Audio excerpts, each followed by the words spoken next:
Well, we might as well end the show at that point. No. Um, So, bringing things up to a lighter note. no, I don't know how much lighter it is. It just irritates me. Some of the stuff in here is good. Like, for example, One thing. Comic-Con had some trailers going on, some big new trailers for some big new movies that we've been hearing about for a while that sound really One good. big new trailer. The other ones are crap. Okay. Well, the first one I'm talking about here is Thor Ragnarok. We watched these trailers before the show, and basically... It's another Guardians of the Galaxy, just with different characters. Either way, from what I'm seeing, this movie's really starting to get some new hype. It's got some really good action in the trailer, which I guess you could expect from a Marvel movie. But over the course of the trailer, there's like a conversation between Thor and Bruce, who's the Hulk, about what's going on and where they are. And it kind of had some surprising stuff in it. Like, I mean, the first trailer, it had Thor's hammer being broken, which was a little bit of a shock, but, it happened. But either way, though, this trailer was really, really interesting. The movie, it took the direction that I wanted it to, which is kind of like a Planet Hulk kind of feel. And they're definitely really honing in on that. I feel like the only thing that's Planet Hulk is just Hulk dressed in, Well, it's on this whole gladiator world place kind of thing going on. And if I remember right, I think Doctor Strange is supposed to even play a small part in it too, but I don't remember. But anyway, so I think it's turning out to be looking really good. It still looks like a Guardians It does have a reboot Guardians to me. It does have kind of like a Guardians of the Galaxy look to me, but as well. But you just gotta think of it more. A whole bunch of misfits thrown into a group. That's really my biggest concern. I don't mind so much that they're going with this very much brighter look, I guess, for Thor. I think that's kind of needed. I kind of like the short hair. The short hair is better than the long. I was going to say, I think a lot of these changes are going to be welcome for Thor, just because the first one was okay, second one really wasn't that good, and then... I don't know about the hammer. I think the hammer being broken is kind of... Oh, but we need that big climatic... Like, Loki's the only real villain, because I don't even remember the dude from the second one. Like, I didn't watch the second one. It was Ultron. The big robot guy. He could project his consciousness. No, that was Avengers. I'm talking about Thor. Yeah, that was Avengers. Thor. Oh, wow, yeah, you know what? Who was the bad guy in Thor? He's like a dark elf or something like that. That's all I remember. Honestly... It's forgettable. I guess I'm going to have to go back and watch it. And Loki's like this anti-hero, so it's like, is he really a villain? So, and either way, like, I will say, I'm excited for Cate Blanchett, because I think she's a phenomenal actress. I'm really liking her in this role as, like, this goddess of death. I like this idea of going... At the end of the trailer, she, says, "I'm the goddess of death. What were you the god of?" And I like the fact that we're bringing it back. We're updating the mythology a little bit. Well, the cool part about that is when the part when she said, "What are you the god of?" Again, and it just shows Thor dropping down, like doing the whole like his fist hits the ground thing, and there's like lightning coming from him. Yep. Which I thought was really cool. And he just looks up and his eyes are like blue. I'm like... He's ready to mess stuff up. Oh. But the one I think's interesting is, I don't know if either of you have heard of this show. It's on Starz. I haven't seen it yet, nor have I read the book that it's based on, but it's called American Gods. And essentially what it does is it takes a whole bunch of gods from different mythologies around the world and brings them to the United States. So, for example, like one of them is like a leprechaun. And it describes how, the story does its best to mix, historical facts with, cultural, transitions, or how they've moved around the world. And in the case of the leprechaun, from the Irish culture, it's after the potato famine and how we had all these Irish immigrants come to the United States.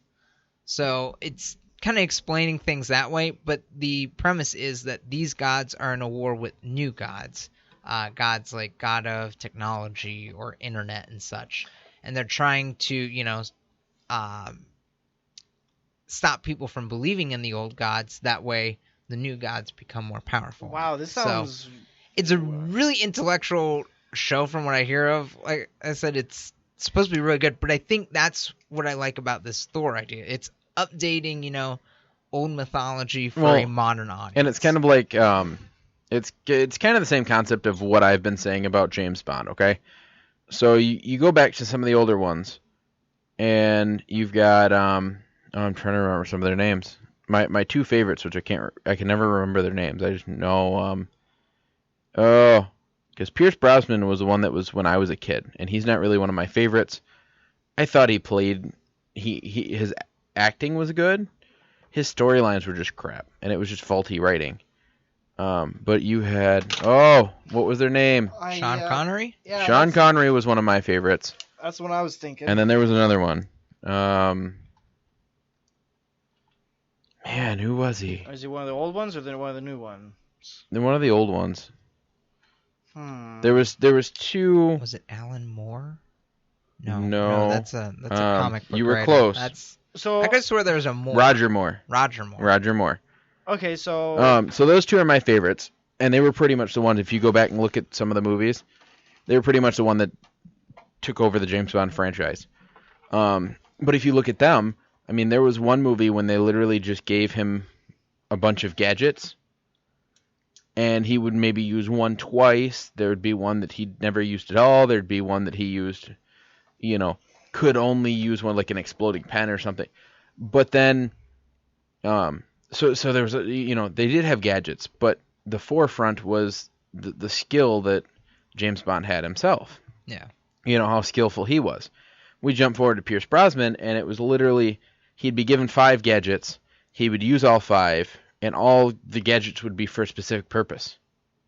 Like, this is knockout gas.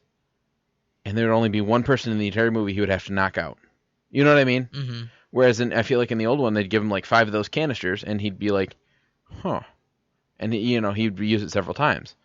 So it got very cookie cutter when Pierce Brosnan was there. And then the first Daniel Craig movie was, I want to say it was the first one. The first couple weren't really that great. There was one, Casino Royale, they've tried to do like 5 times, and it still is not good. Yeah.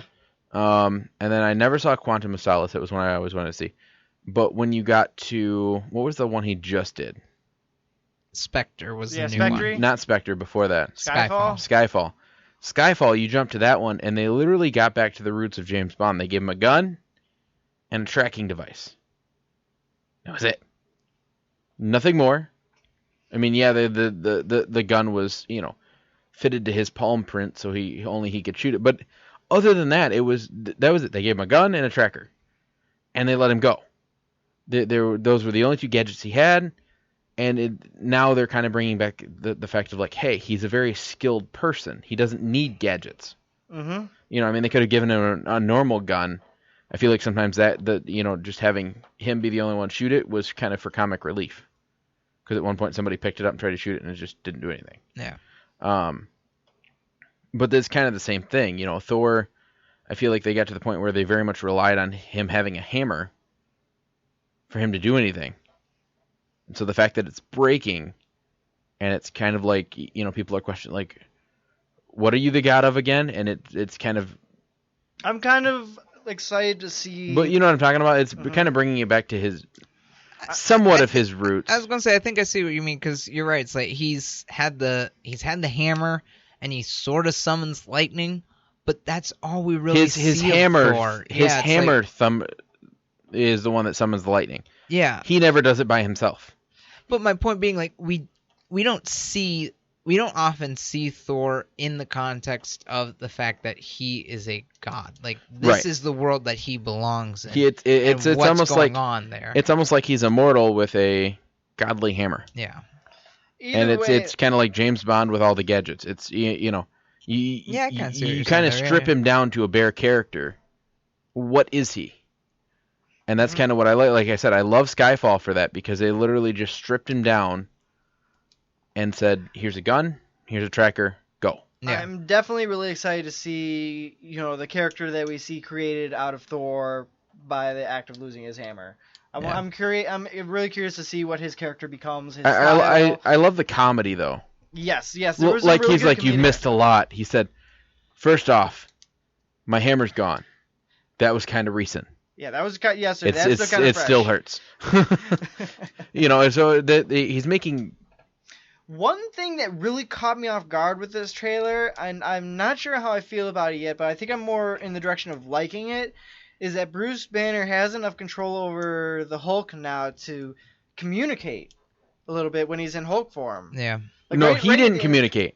The Hulk communicated. Because if you noticed, Bruce Banner was questioning what just happened. That is true. They are still two separate entities, but the Hulk, he's like learning speech now, which is weird, but at the same time, I kind of like it. Well, it's kind of like Groot. I still haven't seen the new Guardians, Mm-hmm. but from what I heard, he was supposed to start kind of forming somewhat of a somewhat better communication. Yeah. I don't think. No, I'm pretty sure he still goes don't- with I am Groot. Yeah, so. I'm pretty sure I Am Groot is still his thing. It's just that he's a baby, which makes him like 10 times cuter, and he has to learn everything new. Like, there are times where like the team's doing stuff, and they're like, "No, look out, baby Groot! No, you can't touch that! You can't do this!" It's like, and they gotta save him. So Well, and he's like, "Don't touch this button." That yeah, was the one of my- trailer. Yeah, yeah. that's so funny, that scene. Yeah, I am Groot. I Am Groot. I Am Groot. Well, I think it's the personality that makes Mhm. you know, like Groot. It was literally his personality that made him so lovable. Yeah, Vin Diesel should be limited to just those 3 words for the rest of his life. No. No, because then that would make Yes, Fast and the I was Furious about to say, weird. yeah, he needs It'd make Fast and the Furious yeah. really weird. I Which did is not also. see 8, but I am still excited for What if, like, any it Fast and changed- Furious what if- movie. I haven't seen 8 yet either. I actually just bought 8 today, Well- earlier. Nice. Yep, but I don't have 7. I have 7. I don't have 7 because I I have 1 through 7. I have 1 through 6, and then I have 8 because I bought them in Steelbook, but I missed out on getting it on Steelbook last year when 7 came out or whatever, or whenever it did. So I got the Steelbook for 7 online, Mm-hmm. which is not easy. I just went to Walmart on Black Friday and just searched their because that's the best time to get movies. Mhm. Yeah. Not just new movies, any movies. Right. Because That- they've got the stickers on their Mhm. movies, and it's like everything with this sticker is this price, everything with this sticker is this price. Yep. And I will go through, and I'll pick out like Escaper. I'll pick out like a shopping cart full of movies. Yep. And I'll go through them. Which ones do I really, really, really want, and which ones can I live without? And I went through and I literally found the rest of it because I told you I had 2, 3, 4, the Fast and the Furious.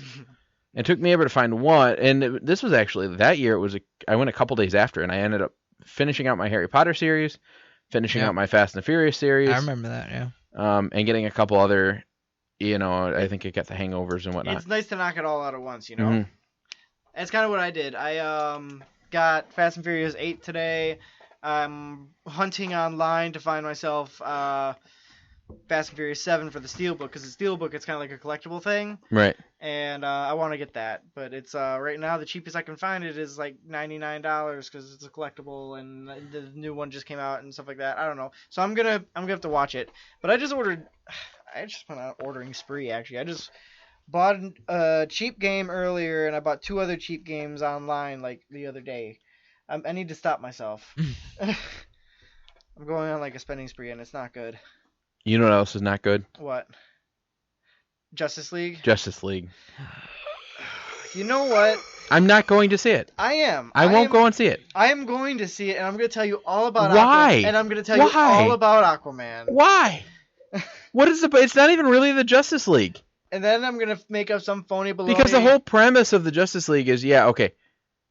Well, okay. The Justice League that I know, the whole premise of it was What if I come... Superman. So was, for those of you who don't know, Right. Justice League had a new trailer that came out at Comic-Con this weekend. Hence, So, hence for us bringing it up. context. Right. Hence us bringing Yeah. it up. And they were missing Superman. Yes. Because he's dead. They were missing Green Lantern. Because he's Yes. not in it. And they had Aquaman, Who is in it? who shouldn't be. Or he can be in it. He can just... Okay, what if I come to you after I see the movie and I'm like, okay, listen, Aaron, there was an after credits scene and it was all about Green Lantern, like 110% Green Lantern. It wouldn't matter. It's going to be the That would main be like Wonder Woman being in the Green- end of Batman vs. Post-credit- Superman. What the hell was she doing there? post-credit scene. Green Lantern is the star of Justice League Part 2. What would you do? They Okay. still mess up the whole thing. Well, here is the thing. I will say this, okay? Because who are they Um, going to cast? One, as far as Superman, Henry Cavill, I think, is signed in for this. So, in some way or form, he is in Again, Justice League. At the I end, can guarantee